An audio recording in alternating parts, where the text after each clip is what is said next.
Bonjour à toutes les femmes victorieuses, que la paix, la grâce du Seigneur soit avec vous. Aujourd'hui, j'aimerais aborder un point vraiment qui m'est très sensible, mais je désirais partager avec vous parce que je me dis ça peut faire du bien à quelqu'un. Vous savez, être femme au foyer n'est pas une finalité. Sinon, être femme mariée, comme pour tout le monde, n'est pas une finalité. Le mariage n'est pas le but que nous recherchons ici sur cette terre. Le mariage n'est pas, comment on appelle ça, la victoire après un combat. Chercher à se marier n'est pas normalement un combat. Non, ce n'est même pas un challenge. C'est comme ça une grâce que Dieu t'accorde de pouvoir entrer dans ce couloir. Mais quand tu rentres dans ce couloir, ne pense pas que tu as tout réussi et puis tout est réussi, tu as gagné et puis tu n'as plus rien à faire. Non. Je viens aujourd'hui motiver une femme au foyer qui est assise, qui pense que du fait que son mari travaille, du fait que peut-être elle est héritière, je ne sais pas trop quoi, elle se dit, je veux juste garder mes enfants et je ne fais rien d'autre. Non, je viens parler à une femme aujourd'hui qui pense que c'est vrai, elle garde les enfants, ce n'est pas chose facile, hein. Ce n'est pas chose facile s'occuper des enfants toute la journée. Ce n'est pas chose facile s'occuper des enfants tout un mois. Vraiment, c'est donné aux tâches ménagères, c'est donné à la cuisine, à l'éducation des enfants. Faites ces tâches au quotidien. Au quotidien, c'est vraiment pas chose aisée. Mais de gaieté de cœur et certaines personnes par sacrifice acceptent de le faire, acceptent de laisser le monde social, le domaine social pour se consacrer uniquement à la famille. Oui, c'est vraiment quelque chose de louable, c'est vraiment une bonne chose, c'est vraiment des bonnes œuvres, mais ça ne suffit pas.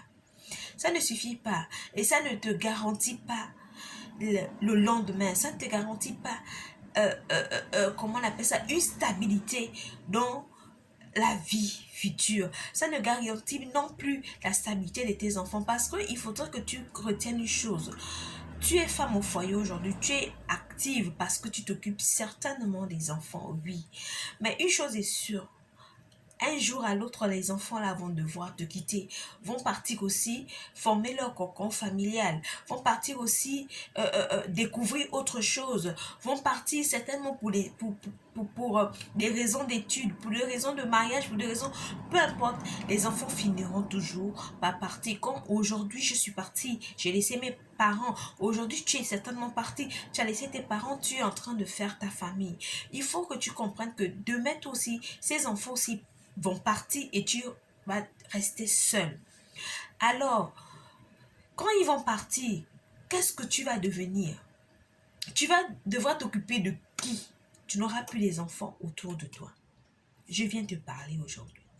Je viens parler à cette femme qui pense que moi aujourd'hui, je suis assise au foyer, mon mari ramène de l'argent, rapporte de l'argent, je n'ai pas besoin de me tracasser. Ce que mon mari nous ramène suffit. Je viens te parler aussi. Qu'est-ce que je vais te dire aujourd'hui? Je vais te dire aujourd'hui que le travail de ton époux n'est pas une garantie. Le fait que tu t'occupes de tes enfants à la maison n'est pas une garantie. Parce que nous prions tous de pouvoir vieillir et voir nos enfants grandir, travailler, se marier. Dans tes vieux jours, qu'est-ce que tu vas faire? Comment est-ce que tu vas t'occuper de toi? Surtout pour nous ici en Afrique, comment tu vas faire pour subvenir à tes besoins si tu ne te prépares pas maintenant? Alors, je ne viens pas te motiver ici aujourd'hui pour te demander de travailler, pour te mettre en action, pour te mettre en mouvement, parce que pour fuir les regards des gens ou bien pour montrer que moi aussi je peux rapporter de l'argent. Non, c'est pas ça. Le but n'est pas ici de montrer à quelqu'un que moi aussi je suis capable de faire. Non, le but ici est de se préparer et de se dire, oui, moi aussi, je suis en train d'assurer mes vieux jours. Le but ici, c'est de dire oui, je vais laisser un héritage à mes enfants, aux enfants de mes enfants. Le but ici n'est pas de faire un défi, n'est pas de faire un challenge, n'est pas de faire comment une concurrence avec qui que ce soit. Le but ici, c'est de te préparer. Le but ici, c'est de te préserver. Le but ici, c'est d'essayer de pouvoir te stabiliser. Alors, je vais te dire juste, je vais juste t'exhorter, te dire oui, tu es femme au foyer. Mais retiens une chose, ce que tu fais au quotidien, le fait que tu te lèves le matin, tu t'occupes des enfants, tu t'occupes du ménage, tu t'occupes de la cuisine, que tu fasses ces tâches tous les jours, ne te donne pas un salaire. Ce n'est pas rémunéré. Du coup, tu ne peux pas investir. Tu ne peux pas épargner. Tu ne peux pas avoir un capital. Tu ne peux pas t'organiser sur ton coût de vie, c'est-à-dire que tu ne peux pas t'acheter ce que tu veux, faire ce que tu veux quand tu veux. Tu peux même pas voyager parce que sur ce plan-là, tu dépends de quelqu'un. Et c'est à ce niveau que les gens n'encouragent pas ou les gens comme ça, les gens ne sont pas d'accord avec les femmes qui décident d'être au foyer.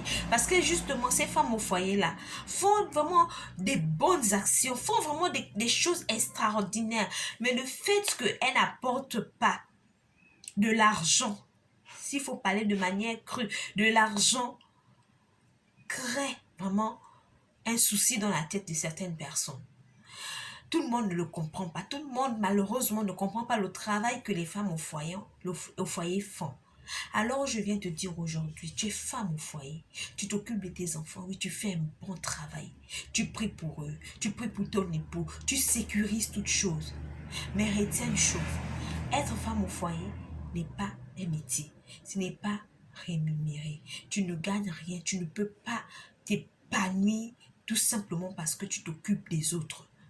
Il te faut en même temps pouvoir être cette femme-là qui a un regard sur ses enfants et en même temps est capable de rapporter de l'argent. Tu n'es pas obligé de te déplacer, mais tu peux créer comme ça des activités qui vont te permettre non seulement de garder tes enfants, mais de recevoir de l'argent. Alors je viens te motiver aujourd'hui et te dire, mets-toi au travail. Trouve des activités. Peu importe, il y a des, comment on appelle ça, tu peux faire des beignets, tu peux faire des jus, tu peux faire des confitures, tu peux faire beaucoup de choses que tu vas commencer à vendre pour pouvoir multiplier, pour pouvoir investir ce qui rentre dans tes mains. Tu es femme au foyer, certainement ton mari te donne quelque chose à la fin du mois pour tes besoins. Cet argent-là, ne l'utilise pas seulement pour acheter la mèche, pour acheter la crème, pour acheter je ne sais pas trop quoi. Utilise cet argent pour l'investir. Investis cet argent et tu vas voir que tu vas pouvoir en un rien de temps te créer une entreprise. Et tu te crées une entreprise, tu mets les choses en mouvement, des gens travaillent, des personnes travaillent pour toi et toi tu continues à t'occuper de tes enfants. Et tu verras que tu peux en même temps t'occuper de tes enfants et en même temps gagner de l'argent.